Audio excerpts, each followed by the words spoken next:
আসসালামু আলাইকুম প্রিয় বন্ধুরা, সবাই নিশ্চয়ই খুব ভালো আছেন।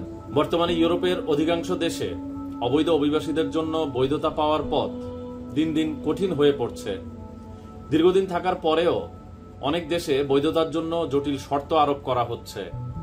এই প্রেক্ষাপটে স্পেন সরকার তাদের অভিবাসন নীতিতে একটি যুগান্তকারী পরিবর্তন এনেছে, যা অভিবাসী বান্ধব হিসেবে দেশটির অবস্থানকে আরো শক্তিশালী করেছে।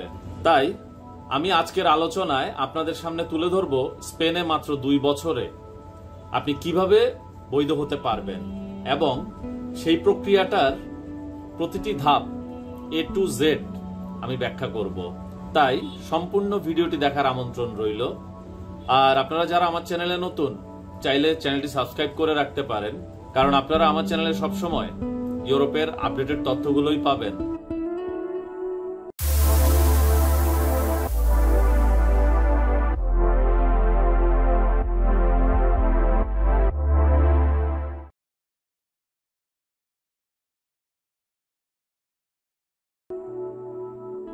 তো বন্ধুরা, অনেকেই আছে ইউরোপে আসার পরে সেটেল হওয়ার জন্য বিভিন্ন দেশে ঘোরাঘুরি করেন। কেউ পর্তুগালে যান, কেউ ফ্রান্সে যান, কেউ ইতালি যান, কেউ পোল্যান্ডে যান। কিন্তু এই দেশগুলোতে বর্তমানে বৈধ হওয়া অনেক কঠিন।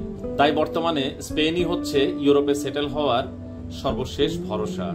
স্পেনের জীবনমান খুবই উন্নত এবং অতি অল্প সময়ে আপনি স্পেনে বৈধতা পাবেন। বছরখানেক আগেও ইউরোপে বৈধ হওয়ার জন্য সবাই পর্তুগালে যেত।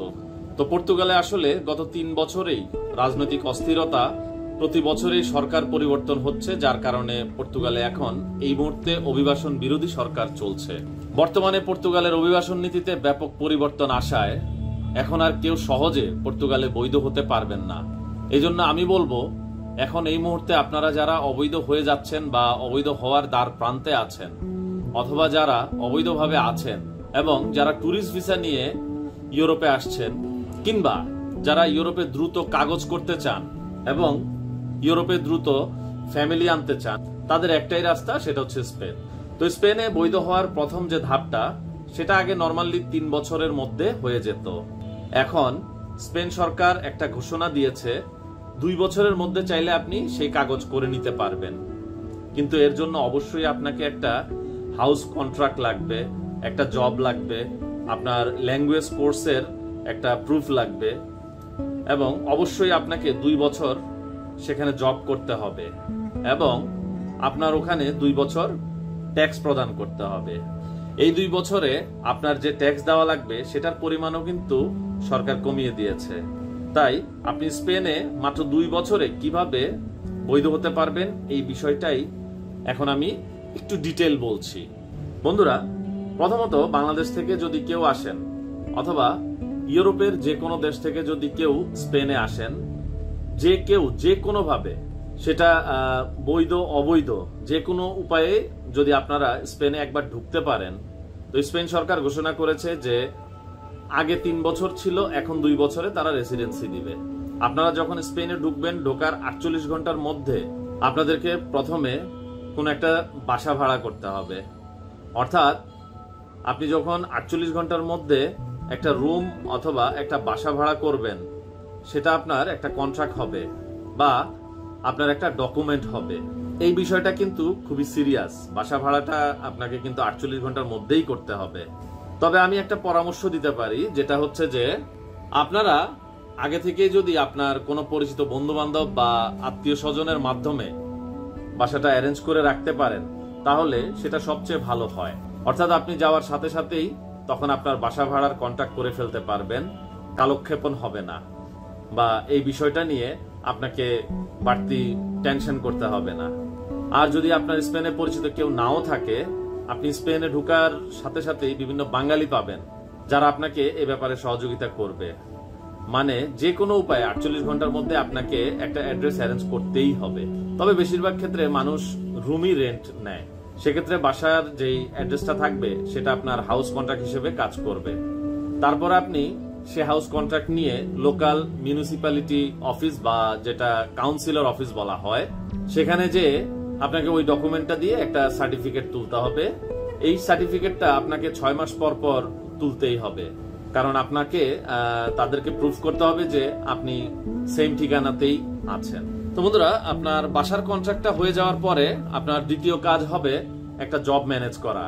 তবে আগের মতো স্প্যানিশ জব অ্যারেঞ্জ করার শর্ত নেই। এখন আপনি যে কোনো একটা জব ম্যানেজ করতে পারলেই হবে, এটা স্প্যানিশ হোক বা বাংলাদেশি কোনো মালিকের অধীনে জব হোক, কোনো সমস্যা নেই। আর আপনার যদি জব ম্যানেজ করতে সমস্যা হয়, সেক্ষেত্রে আপনি স্পেনের বাঙালি কমিউনিটির সহযোগিতা নিতে পারবেন এবং চেষ্টা করবেন আপনার জবটা যেন কন্ট্রাক্ট সহ হয়। তো বন্ধুরা, জব পাওয়ার পরে আপনাকে একটা ল্যাঙ্গুয়েজ কোর্স করতে হবে, আর এই ল্যাঙ্গুয়েজ কোর্স করতে হবে 6 মাসের। ল্যাঙ্গুয়েজ কোর্সের কথা শুনে ভয় পাওয়ার কিছু নেই। এই কোর্সে ভর্তি হলে আপনাকে প্রচুর পড়াশোনা করতে হবে বা আপনাকে এই কোর্সে পাশ করতেই হবে, বিষয়টা কিন্তু আসলে এমন না। এই কোর্সের মূল বিষয়টা হচ্ছে আপনাকে ক্লাসে উপস্থিত থাকতে হবে। আপনি কিছু বুঝেন আর না বুঝেন, আপনাকে ক্লাসে উপস্থিত থাকতেই হবে। তারা এই 6 মাসের কোর্সের আপনার উপস্থিতিটাই কাউন্ট করবে। আর যদি এই সুযোগে আপনার ভাষাটা শেখা হয়ে যায়, সেক্ষেত্রে কিন্তু এটা আপনার নিজেরই লাভ। কারণ ভাষা জানা থাকলে আপনার পার্মানেন্ট একটা জব পেতে খুবই সুবিধা হবে। তো বন্ধুরা, আপনার বাসার অ্যাড্রেস, আপনার জব, আপনার ল্যাঙ্গুয়েজ কোর্স, এই 3টা জিনিস যখন অ্যারেঞ্জ হয়ে যাবে, এরপরে একটানা 2 বছর আপনি যখন স্পেনে থাকবেন, তারপরে আপনি রেসিডেন্সির জন্য অ্যাপ্লাই করতে পারবেন। আর আপনারা কিন্তু এই 2 বছরের মধ্যে নিজেদের দেশে যেতে পারবেন না, এটা মনে রাখতে হবে। আপনারা 2 বছর পরে রেসিডেন্সি আবেদনের সময় এই 3টা ডকুমেন্টের সাথে অতিরিক্ত একটা ডকুমেন্ট সাবমিট করতে হবে। অর্থাৎ আপনার বাসার অ্যাড্রেস, জব কন্ট্রাক্ট এবং ল্যাঙ্গুয়েজ কোর্সের সাথে আপনাকে বাংলাদেশি পুলিশ ক্লিয়ারেন্সের কপি জমা দিতে হবে। এই সকল ডকুমেন্টগুলো নিয়ে আপনি নিজেও অ্যাপ্লাই করতে পারেন, অথবা আপনি চাইলে একজন লয়ারের হেল্প নিতে পারেন। আর এক্ষেত্রে লয়ারের হেল্প নিলে আপনার 300 ইউরোর মতো খরচ হতে পারে। বর্তমানে আবেদন করলে 3 মাসের মতো সময় লাগে। এই সময়ের মধ্যে আপনি রেসিডেন্সি কার্ড পেয়ে যাবেন। এই রেসিডেন্সি কার্ডের মেয়াদ হবে 2 বছর। আপনি এই 2 বছরের কার্ড পাওয়ার পরে আপনার যদি পার্মানেন্ট জব থাকে আর স্পেনের সকল রুলস মেনে চলেন, আপনার নামে যদি কোনো ধরনের ক্রিমিনাল রেকর্ড না থাকে, তাহলে আপনি পরবর্তীতে 3 বছর মেয়াদি আরেকটি কার্ড পাবেন। আপনার টোটাল 2 বছর এবং 3 বছর মানে 5 বছরের রেসিডেন্সি সম্পন্ন হওয়ার পরে আপনি পিআর এর জন্য আবেদন করতে পারবেন। কিন্তু প্রথমে আপনি যে 2 বছর অবৈধ ছিলেন, সেটা কিন্তু সেখানে কাউন্ট হবে না। পিআর পেয়ে গেলে তখন আপনারা চাইলে আরো 5 বছর কন্টিনিউ করে ন্যাশনালিটি নিতে পারবেন, অথবা পিআর দিয়ে অন্য কোথাও আপনি চাইলে মুভ করতে পারেন। আর পিআর পেয়ে গেলে আপনারা অবশ্যই ফ্যামিলিকে নিয়ে যেতে পারবেন, এতে কোনো সমস্যা হবে না। আপনি চাইলে প্রথম রেসিডেন্সি কার্ড পাওয়ার সময়ও ফ্যামিলিকে নিতে পারবেন। সেক্ষেত্রে আপনাকে ভালো একটা স্যালারি দেখাতে হবে এবং লয়ারের মাধ্যমে আপনি ফ্যামিলি নেওয়ার জন্য সেখানে অ্যাপ্লাই করতে পারবেন। মানে আপনি রেসিডেন্সি পাওয়ার পরে সেই সুযোগ সুবিধাগুলো পাবেন, যে সুযোগ সুবিধাগুলো একজন কর্মী ওয়ার্ক পারমিটে স্পেনে গেলে পেয়ে থাকে। স্পেন এমন একটা কান্ট্রি যেখানে ওয়েদার থেকে শুরু করে সবকিছু মিলায়ে আপনার একবার সেটেল হয়ে গেলে আমার মনে হয় না আপনাকে আর মুভ করার প্রয়োজন হবে অন্য কোথাও। আর তাই আমার মনে হয় এর থেকে ভালো সুযোগ সুবিধা এই মুহূর্তে ইউরোপের কোনো দেশই আপনাকে দিবে না। কারণ এই মুহূর্তে ইতালি অনেক স্ট্রিক্ট হয়ে গেছে, ফ্রান্স অনেক স্ট্রিক্ট হয়ে গেছে, একমাত্র স্পেনটাই এখন এত সুযোগ সুবিধা এই মুহূর্তে দিচ্ছে। যারা বর্তমানে পর্তুগালে আছেন তারা কাগজপত্রের জন্য অনেক স্ট্রাগল করছেন, তাই পর্তুগালও অনেক স্ট্রিক্ট। তো যারা ট্যুরিস্ট ভিসায় এসে বৈধ হবেন, আমি মনে করি যে আপনি চেষ্টা করতে পারেন, কোনো সমস্যা নেই। আপনি সহজেই ট্যুরিস্ট ভিসা নিয়ে আসতে পারেন, সেটা স্পেনের হোক বা প্যারিসের হোক, জার্মানির হোক, নেদারল্যান্ডসের হোক, যে কোনো দেশের ট্যুরিস্ট ভিসা চাইলে আপনি আসতে পারেন। সেখানে এসে এরপরে স্পেনে চলে আসতে পারবেন। অন্যান্য ইউরোপীয় দেশের তুলনায় সব বিষয় বিবেচনা করলে স্পেন বর্তমানে অভিবাসন, বসবাস ও কাজের জন্য অত্যন্ত আকর্ষণীয় স্থান। যারা বৈধ পথে স্থায়ীভাবে থাকতে ইচ্ছুক তাদের জন্য এটা আমি মনে করি বিরাট একটা সুযোগ। আপনারা যারা ইউরোপে সেটেল হতে চাচ্ছেন, আমি বলবো আর সময় নষ্ট না করে স্পেনে চলে আসতে পারেন। কিংবা যারা ট্যুরিস্ট ভিসায় যে ইউরোপে বৈধ হতে চাচ্ছেন, আপনারা চাইলে স্পেনে মুভ করতে পারেন। তো বন্ধুরা, স্পেনের সম্পূর্ণ বিষয়টা এটাই ছিল। আর ডেসক্রিপশনে আমাদের ফেসবুক গ্রুপের একটা লিংক দেওয়া আছে, আপনারা চাইলে আমাদের ফেসবুক গ্রুপে জয়েন হতে পারেন। পাশাপাশি আপনাদের যদি কোনো কিছু জানার থাকে আমাদের গ্রুপে লিখতে পারেন। তো সম্পূর্ণ ভিডিওটি দেখার জন্য আপনাকে ধন্যবাদ। পরবর্তীতে নতুন কোনো ভিডিওতে আলোচনা হবে নতুন কোনো টপিক নিয়ে।